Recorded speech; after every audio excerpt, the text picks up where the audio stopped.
you guys do this report annually, and it's always really interesting to see what happened in the crypto world because there do tend to be these hacks. So the total figure is $3.4 billion in 2025.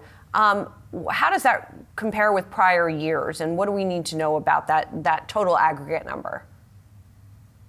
The total aggregate number is actually fairly consistent across the years. So last year was actually a very similar amount of money stolen. But there are some trends inside the total figure that I think are worth pointing out. If you look at the amount of money stolen by DPRK, by North Korea, that is actually up significantly year over year to 2 billion out of that 3.4 billion, which represents a real risk for the national security community. And really, it relates to nation state level actors getting access to cryptocurrency at a level that is concerning for governments around the world. And why is North Korea getting better at doing it in some way? If so, how are they getting better at doing that? Like, what do you attribute that big increase there in particular?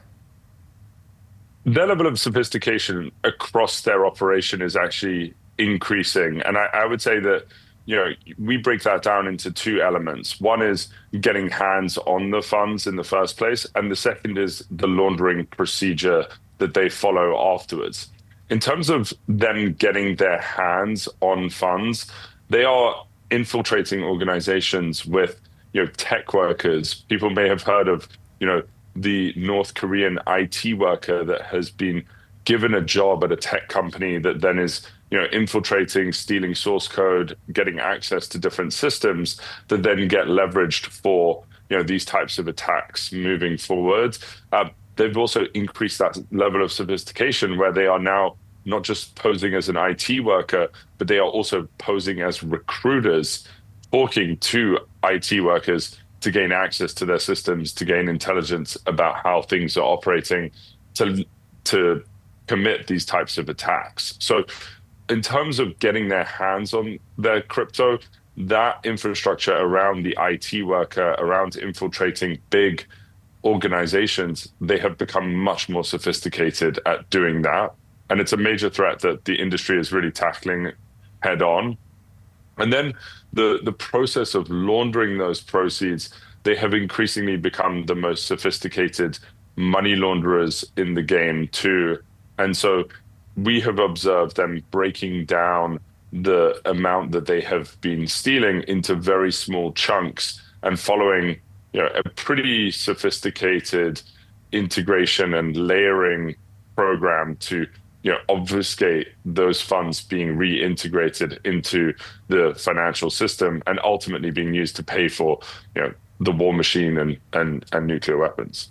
Jonathan, it's really interesting on the front end of that, not the money laundering, but when they're doing the infiltration, that it's not technological so much as it is human, right? Like people actually going in and doing that work, which is frankly surprising to me. So how then do you defend against that? Is it a matter of better background checks? Like how does that work?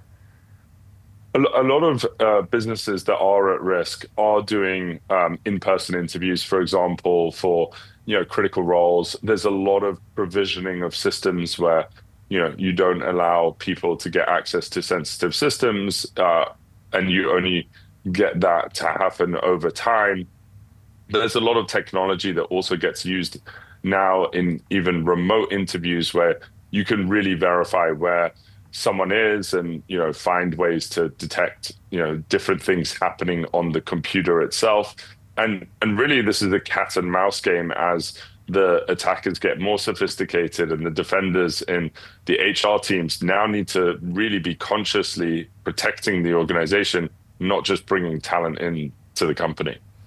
Jonathan, how much of the hacking that's happening or the thefts that are happening are hacking of systems like that, exchanges, and how much of them are infiltration of individual wallets? And for the individuals, how do people better protect against that? Yeah, so actually we saw the largest increase in unique victims and the largest increase in number of incidents on personal wallets as well. And so this is something that I think is really important for people who are, engaging in cryptocurrency activity. And cryptocurrency activity is just shifting into the mainstream. And so we will continue to experience this as more and more personal wallets are created. So I think that one bit of context here that's important for the viewers is that this is going to be the case as there is just a lot more regular payments and use cases for personal wallets across the internet. And so this is something that is going to continue to increase. We're working a lot with the wallet providers to actually secure and protect against these types of attacks as well. So there is a way where personal wallets are becoming actually a lot better at detecting these types of hacks, but it is difficult to protect an individual user where you need to really provide the security for their activity on the blockchain, and their each individual can't be a cybersecurity expert. But if you look at the total value stolen, we're still 80% on the larger services compared to 20%, which is being stolen from personal wallets. Gotcha. How much is AI playing into all of this on both sides, Jonathan? I mean, I've definitely seen that some of the recent hacks were powered by more sophisticated AI models getting into these wallets. But I imagine there's also defense that's powered by AI too. Yeah, the place that I think AI plays a larger role than in the hacks side of this threat is actually on the scam side. And so really, if you think about the way in which people can lose money, you can either steal it from them or you can trick them into sending it to you. And actually, AI is much better at tricking people into sending money to scammers. And those scammers can be very large organized crime groups too. But effectively, AI impersonation, AI, making believable statements, and giving someone the ability to translate into multiple different languages and approach victims anywhere in the world, that's something that AI is actually supercharging at the moment.